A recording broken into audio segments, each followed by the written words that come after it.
Adobe খান যে ডান্সটি করেছে এই প্রথম বা এই অনুষ্ঠানের জাজ প্যানেলে মোশাররফ করিম, ওইখানে মোশাররফ করিম জাজ প্যানেলে ছিল।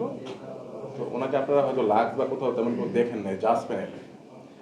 তো অ্যাডব খান যে ডান্সটি করেছে এলইডি ছিল, এলইডির মধ্যে রাজদোর বা রাজার বাড়ি এরকম কিছু ছিল, পিছনে ব্যাকগ্রাউন্ডে মেয়েরা ডান্স করেছিল, তারপরে সবকিছু মিলে একটা কম্বিনেশন ছিল।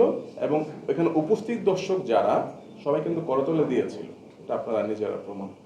তো এখানে হয়তো কেউ কেউ ব্যাপারটা যদি এরকম হইতো যে এই প্রথম বা এই অনুষ্ঠানের জাজ প্যানেলে মোশাররফ করিম, এটা আপনারা অন্য হেডিং দিতে পারতেন। কিন্তু অ্যাডব খানকে নিয়ে আপনারা এরকম কিছু নিউজ করেছেন যেটা আসলে আমাদের আপত্তির একটা জায়গা। আমরা আসলে একটা প্রোগ্রাম করতে আপনারা জানেন, আপনারা আমাদের সঙ্গে শুরু থেকেই ছিলেন, 3-4 মাস পরিশ্রম তারপর একটা প্রোগ্রাম উঠানো।